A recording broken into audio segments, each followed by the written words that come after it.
Michael Hofmann is a German-born poet, translator, and critic. The Guardian has described him as arguably the world's most influential translator of German into English. Hofmann was born in Freiburg into a family with a literary tradition. His father was the German novelist Gert Hofmann. Hofmann's family first moved to Bristol in 1961 and later to Edinburgh. He was educated at Winchester College and then studied English literature at Magdalene College, Cambridge, graduating with a BA in 1979. For the next 4 years, he pursued postgraduate study at the University of Regensburg and Trinity College, Cambridge. In 1983, Hofmann started working as a freelance writer, translator, and literary critic. He taught at the University of Michigan, Rutgers University, the New School, and Bernard College. He has been teaching poetry and translation workshops at the University of Florida since 1990. Hofmann was awarded the Independent Foreign Fiction Prize in 1995 for the translation of his father's novel, The Film Explainer.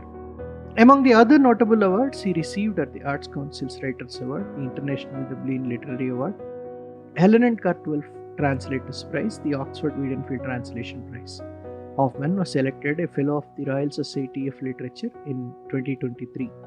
His translation of Jenny and Penbuck's novel, Kairos, won them the International Booker Prize in 2024, the first occasion on which the prize was won by either a German writer or a male translator. In this conversation, he spoke about his family connection to literature, being a literary critic and translator, literary translation in the times of AI, and the novel Kairos. Here he is talking about his childhood surrounded by books.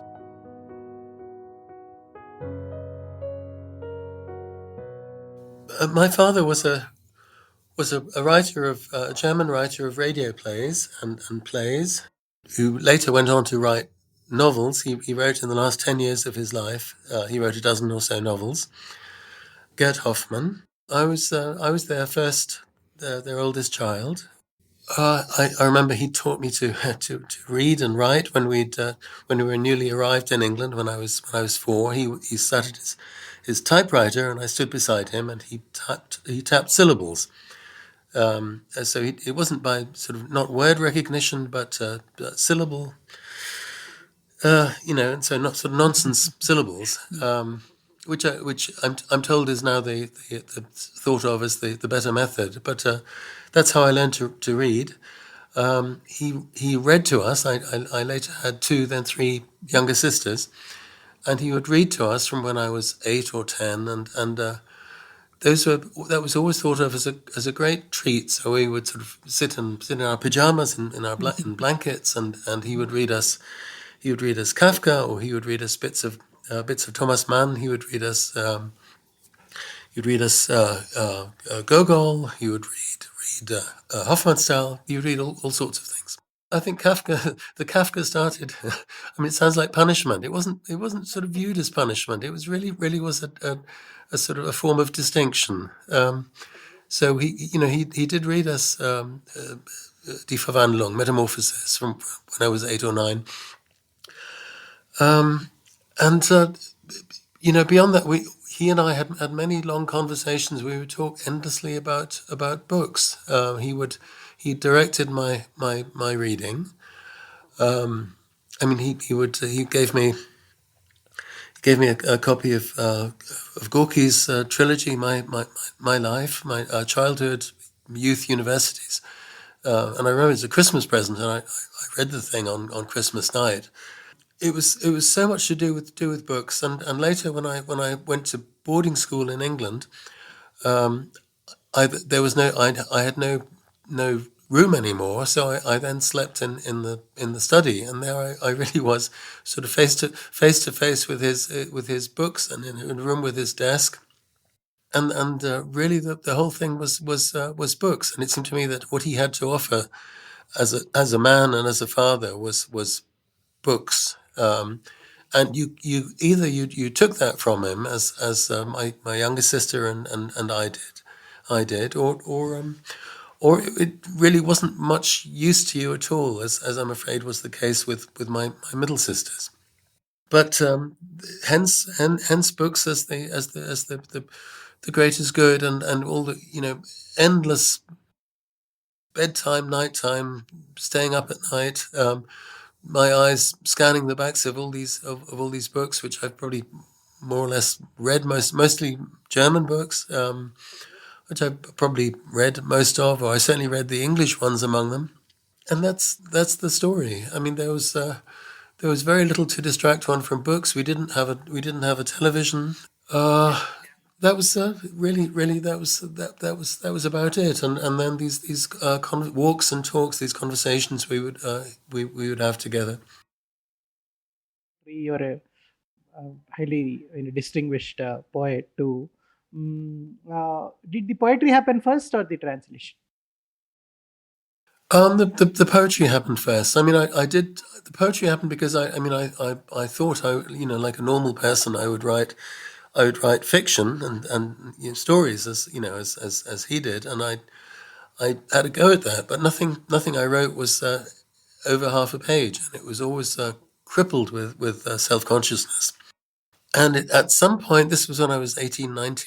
At some point, I decided to make a virtue of that, and these very kind of brittle, sort of crumbly things. I would then turn that into, that's your lot. There is nothing more. Pick the bones out of it. See what sense you can make out of it. You're not getting any more. And these were the beginnings of my sort of maybe slightly puzzling, slightly arid, slightly mysterious poems that I started writing. And it was also a time when I'd started reading a lot of poetry quite quickly at night. So not poetry with reverence and respect and slowness, but 100 pages of Wallace Stevens, 100 pages of Yeats a night, and so on and so on. Because I've always thought that something, in order to exist, something needs to stand up to adverse conditions, and I've sort of tried to import these adverse conditions into my life, and one of these adverse conditions is translation. So I'd started writing and publishing poems. I published my first poem, which you wrote me about. This was in 1979 when I was 22 in the London Magazine. Unless you're capital P major poet who writes kind of major poems every day, there's not a living, and there's not a busyness in it. I mean, poetry is something that involves staring out of the window. But what do you do? What do you do the rest of the time? What do you know? Um, and so I then I wrote to the TLS who printed poems of mine and asked if I could do occasional book reviews for them, and they sent me books. And at some point, it must have seemed that I did little small bits of translating, but then in 85, when I was whatever it is, 27, 28, a poet friend of mine who was working for a publisher for Chatto and Windus, this is Andrew Motion. They bought a novel by Kurt Tucholsky at the Frankfurt Book Fair, and the book sat around because nobody knew any translators from German, and he thought of me, and he thought, well, maybe Michael could do it, and they asked me, and I thought, yeah, okay, why not? And at that point, my kind of three-legged or triaxial existence began with with poems and book reviews and occasional translations of fiction. I thought one or two a year, and all I wanted was to be busy, and I sort of somehow managed to stay busy for 40 So 40 it's all years. about being busy, you see. It's all about being busy. That's right, and it's to do with being busy, and also to do with a sort of a certain variety of output. So tasks of varying lengths and complexity. And so the translation is something that I would work out for, a book would take 2 or 3 months, and a book review would take 1 or 2 or 3 weeks. A poem would happen inside a day. and that's just to keep things varied. Now, how did you get into literary criticism? This was to do with. I mean, I was a student, an undergraduate when I in Cambridge when I started writing. I borrowed a copy of Robert Lowell's books, Life Studies and For the Union Dead, and this was in 77 when I was 20, 19, 20. It was always writing was always bound up with reading to me. I mean, I never felt that reading was a sort of an imposition or something that would distract me from my own writing. It was always sort of connected with what I was with what I might be reading. I was then I sort of I stayed on to do a PhD, which nothing much became of. Part of the reason was because I was writing occasional book reviews for the TLS and the London Review of Books. I realized I was much more interested in writing about new books than I was about doing research or footnoting or making an academic argument or sort of striking academic poses. I always liked the sort of the usefulness and the urgency of a book review. It was always something that appealed to me, and I liked the mixture of sort of speed and judgment. Really kind of appealed to me. As far as your literary criticism is concerned, how does your critical perspective towards text inform your approach to translation? I mean, I would say I think it saves me from bad books or Yeah. from from bad books or unnecessary books. I mean, I think I mean this will sound rather barbarous to you and perhaps some of our listeners, but I think on the whole too much. I mean, too little gets translated, but I think also too much. And there's especially from the sort of absolutely contemporary things. I mean, I'm so wedded to literature, and literature isn't the same as fiction. I don't really feel any sort of obligation to what German writers are writing this year, last year, in the last 5 years. But I do feel a connection and an imperative, a kind of urge to literature. To me, they're almost different things, and I mean, it takes a while, perhaps, for things to become literature, for their weight and their dust to settle.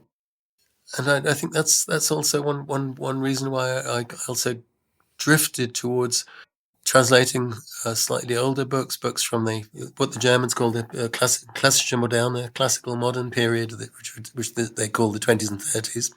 And that really is to do with literature, and it's to do with making things that can stand the test of time, that are not just urgent or in German you can say one day flies, Eintagsfliegen.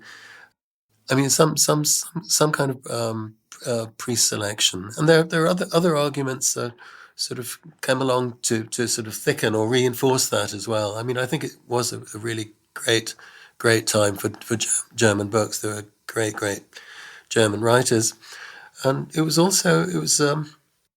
the German language seemed to me to be in a sort of slightly better shape than it is now, because German is really. I mean, like a lot of European languages, German is really under the thumb of English. Every fifth, every 10th word is an English word.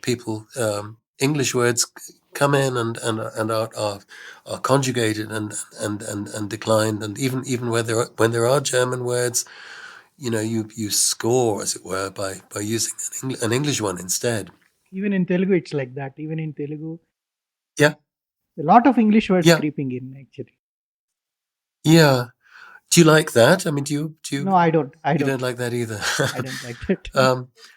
I mean, I suppose it could possibly have charm. I think in the case of in the case of European languages, it's just a sort of an impurity, and then if what you're doing is translating the thing into English anyway, it seems almost sort of your work seems almost superfluous because some of it seems to have translated itself already. Okay. Now, as a critique, before we get on to your translations, as a critique, how do you evaluate a translated work, especially when you don't have direct access to the original language? I mean, I'm a competitive and a confident person, though I'm also the opposite. I'm at this stage I'm a sort of very experienced reader, and I kind of back myself to tell the difference, to see the difference. My criterion really always is this an experience? Is this an interesting experience? Is this a coherent experience? And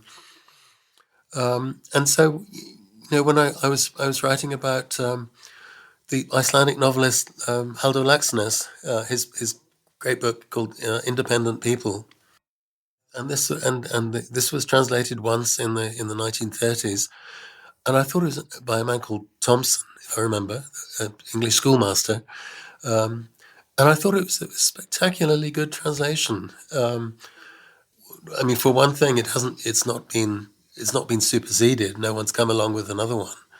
And then it had echoes for me of things like English alliterative poetry or the contemporary northern poet Basil Bunting.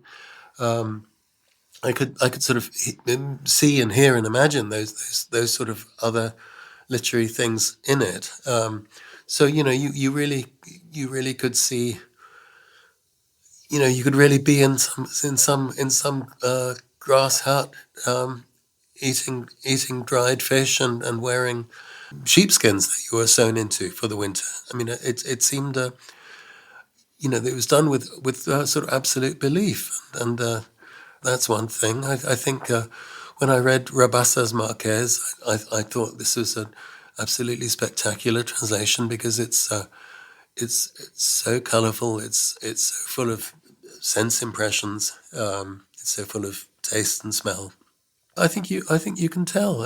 I think it's I mean, as the translator, you are supplying everything out of your own, really out of your own body. You're supplying all your own words, your own constructions, your own echoes, your own interests, and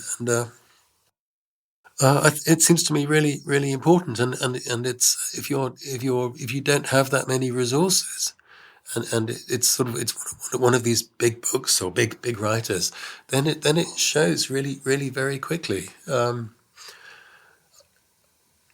Yeah, I mean it's and besides, one of the great assets of English, the great stock in trade of English, is this this sort of proverbially large Shakespearean vocabulary, where English has 10 or 20 times the vocabulary of French or whatever it is. And it seems important to use these words, and use them correctly. And this gets into another one of my sort of my bugbears, or my bees in my bonnet, which is Latin words in English, which is ones which equates to about half the language. But people don't study Latin anymore, they don't understand or correctly use the Latin words in English anymore, and you're writing or translating with your better hand tied behind your back, because you have much less in the way of expressiveness without these Latin words, and that's I think if you can tell. I mean, I remember writing sometime that translation is often thought to be about mistakes, and you make a mistake and you're through. But I thought, I remember writing translation shows up much more as fatuity than disgrace. as a reader, when you're reading something and you wonder why it says that or what the point of something is, fatuity, um, then at that point you know something is telling you you're reading a mediocre translation, because it should be in focus, and you should see the point in it. Coming to your perspective on translation, you describe translation as essential both to repair a deficit of literature and to knit together your two primal languages. Could you please elaborate that? Yes, I mean, I was being a little bit sort of mystical about it, I suppose, and I mean, it is for me, it is an outward directed art, and I do it for readers, and I'm very grateful when you said what I did was reader centric, and it's a service to the reader, Yeah.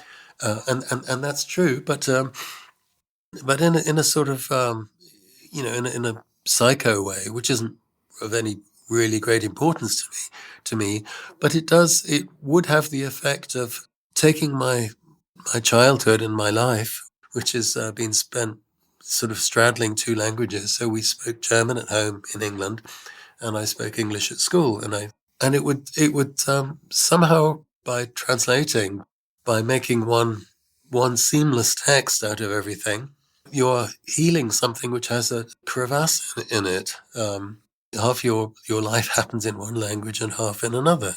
You're taking out the border. You're taking out the wound, the scar, and making it all making it all smooth, making it all, as the children's book says, come out even.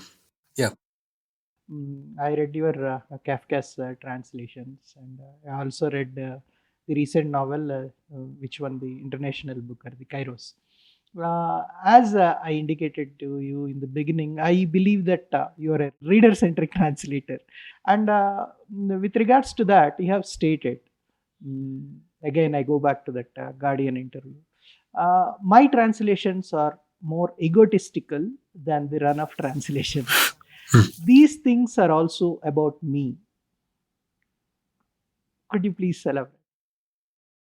Well, yes, I mean, maybe I sort of I was carried away with myself there or something. But I mean, I mean, egotistical is bad. I mean, I'm always interested in making a case against myself. But I, I, sh- I should probably, I should probably just have said personal. But these things are personal, and I mean, in the sense that they take the words out of me.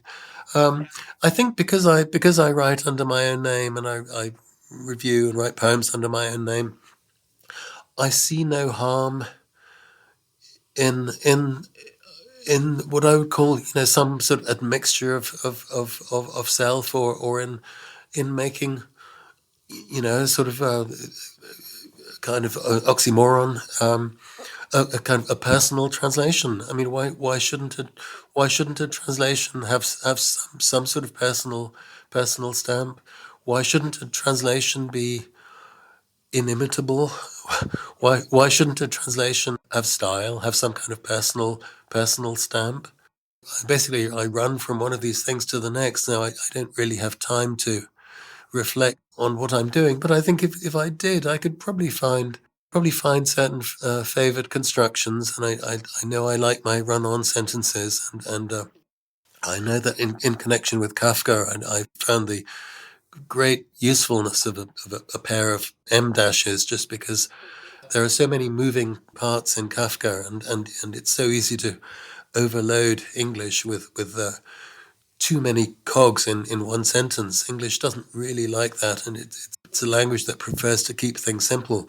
But if you have little wheels spinning in all directions, like in a Kafka sentence, it can seem off-putting to the reader.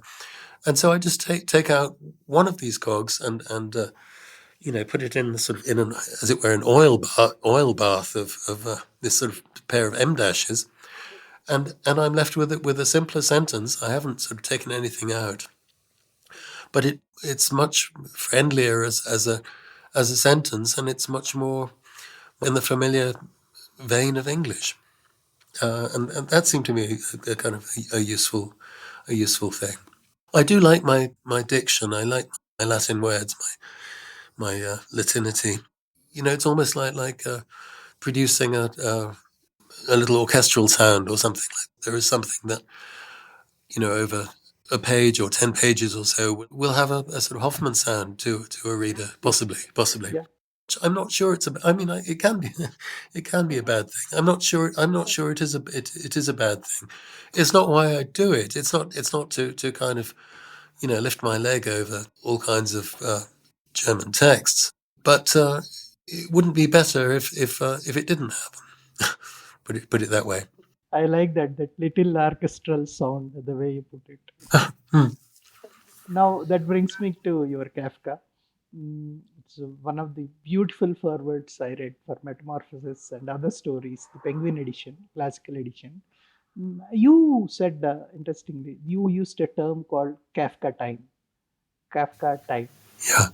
And you elaborated it, of course, in the foreword. Can you please talk about it? Well, it was just really my own sort of spur of the moment notion, which is that I'm thinking of beginnings and middles and ends, and I was thinking how each of these in Kafka really partakes of both of the others. So even the beginning, but the beginning is already too late. Someone must have denounced Joseph K. So he's already been denounced when Carl Rossmann Carl Rossmann's in New York Harbor, and we're told he's been sent away. I mean, we're already in the sort of in the punishment phase, in which was sort of by definition too late. On the other hand, it's at the ending, there is such a continuous sort of drip of hope in Kafka throughout Kafka, and that's what makes it in a sense both bearable and unbearable. I mean, you think in the castle. I mean, he only has to Kay only has to meet the right person, or say the right thing to the right person, and he's home free. But mysteriously, it never happens. Or in Metamorphosis, I mean, what does it take to be reunited with one's family?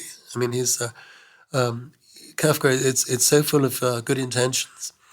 And that's sort of what I mean by Kafka time, when it's there's always hope. It's always too late, and things are really only just beginning.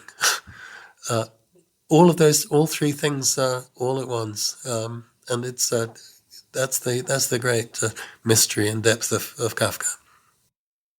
You described Kafka's The Worries of a Head of Household as a perfect work of Yeah, literary art. Mm.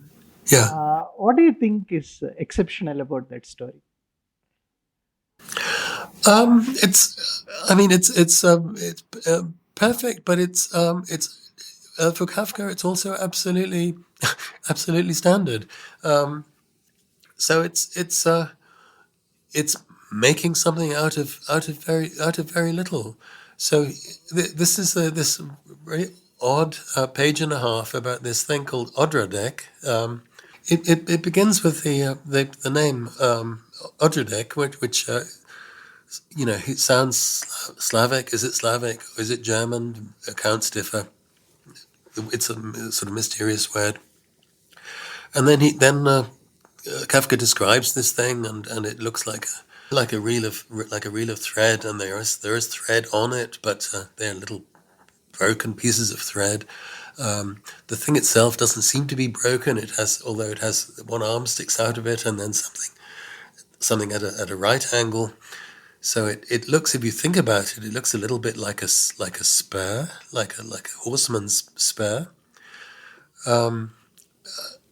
um, and he's the speaker, the Kafka speaker, is sort of worrying away at this thing. I mean, he's the word, the thing. He sort of holds it up. It doesn't seem to be broken. There are no broken surfaces on it. It's improvised. I mean, I think the glory of Kafka is also is the improvisation. He finds an end of the world, an end of a sort of a piece of paper or a piece of cloth, and he starts pulling at it, a thread, and it pulls and pulls, and it some of these things break off almost immediately. Some of them seem to go on for ever and ever, and I think it's that improvisatory. It's keeping faith with itself, follows its own rules, and it's just the way it makes something that feels completely inimitable, that hasn't ever existed before. That seems really strange, but at the same time really approachable. And I think this mixture of approachable and strange is always what Kafka's about. And when I translated this sort of selection of Kafka passage of fragments that, called the Lost Writings, I had that really a very primary sense of that. I mean, just of Kafka beginning somewhere, a meeting with an employer, going to a theatre, seeing a bunch of woodcutters, but they're all tiny. They're all sort of a few inches high, or they're sort of the complete sort of oddity, but just sort of the imagination of it, starting somewhere and going on from there. I think that's what Kafka does. Now, the next question is about Kairos. Uh, See, I guess other than Kairos, if I'm right, you had affinity towards authors of 20s and 30s, and most of the books, and in fact, all the books that you have translated, they belong to that period of German authors, 1920s and 30s. What specifically drew you to Jenny Eppenberg and Kairos? I mean, I do have. I have a contemporary, slightly younger Swiss author whom I translate, Peter Stamm, who I've translated all of.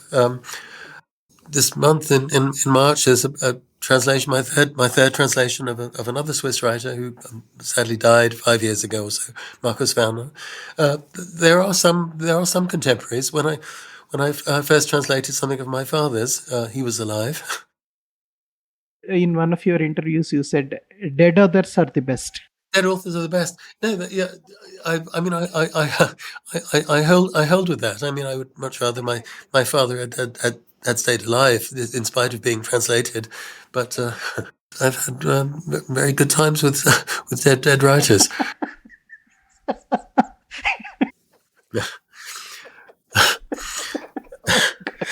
Okay. Yeah.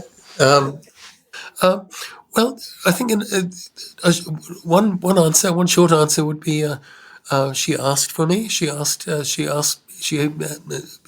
I'd be interested in translating this new novel, Kairos of hers. It's always nice to be asked. And then when I read it, I thought it was. I mean, I thought it was so. It had such a burn. I mean, it was so intense and such a brave book. I thought it was absolutely. It's a fabulous novel, and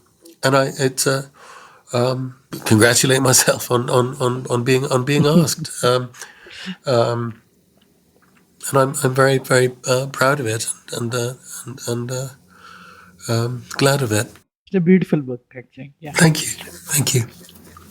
Now, these days, there is a lot of talk about AI and all that. So, as technology advances, How do you see the role of the human translator evolving? Well, I think exactly that. As a human translator, I mean, somebody who may make mistakes, who does his work in a hurry, who has favorite turns and expressions and words, but still likes trying out new things. I mean, really, as a sort of last hiding place, last refuge of human collaboration. You know, where it's not whoever the person is who thought of that, the machine, the machine man combination, but the combination of one person and another person, cooperation, collaboration. Almost, it seems to me, something kind of doubly handmade about it, and I think that seems to be really essential to the quality of the product. That here is a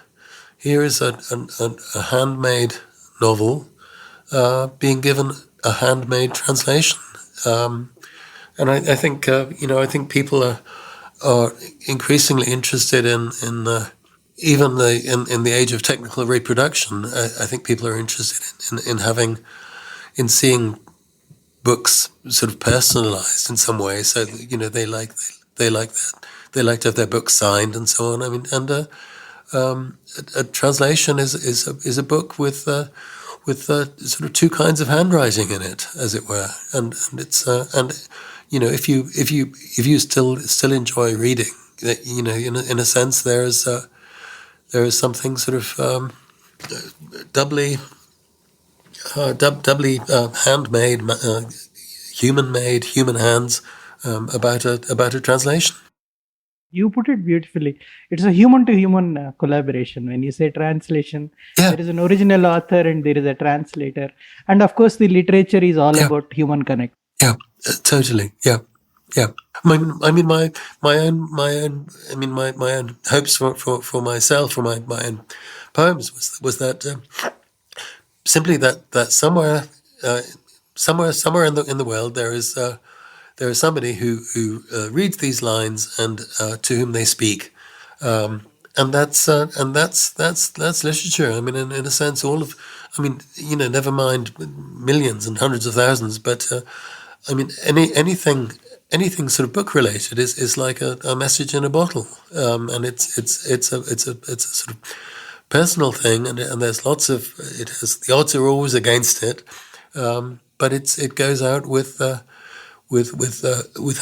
hope and warmth and maybe even a kind of desperation to a reader on another shore. Okay, I have come to the last couple of questions. Now, what are you currently working on, Michael? It's always the hardest question of all.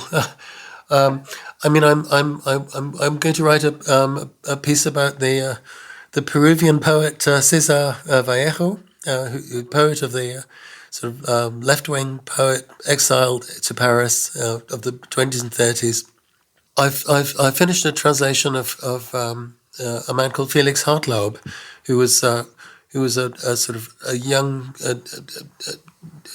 German fellow who was put with the Nazi headquarters in 1945 as an archivist, as a sort of war historian, and he kept a sort of secret recording, secret diary, if you like. He disappeared in 1945 and was, almost certainly killed. But just a fascinating insight into Nazi headquarters in Ukraine and on a sort of train which was sort of crisscrossing Germany, a sort of kind of leadership train, and it's an amazing sort of cross of sort of naivety and this sort of unspeakable power that the Nazis exerted over Europe. That'll come out next year or so. those are. I have hopes of finishing another book of poems in the next 2 or 3 years. bits of other translations. Translated another old book by another dead author called the Tunnel, which is about an attempt to dig a tunnel between England and between Europe and America. It was a book from 1912, 1913. Please introduce us to your first published poem, if I'm right, that is Making Tea for My Father, and then please recite it for our listeners. Thank you very much, Anil. I put this poem from 1979. It really is my first published poem. In I think May of 79, in the London magazine, in Alan Ross's London magazine. Poem's called Tea for My Father, and I think it's about the sort of the utility of useless things, and it's also a way of sort of precipitating a relationship, in casting a relationship in terms of objects.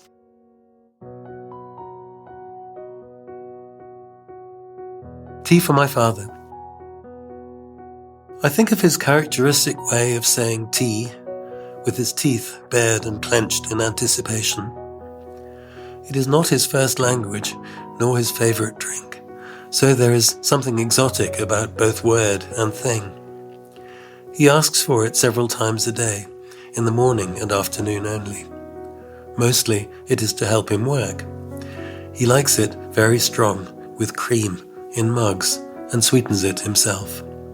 He puts it on the windowsill in front of his table and lets it go cold. Later on, I come and throw it out.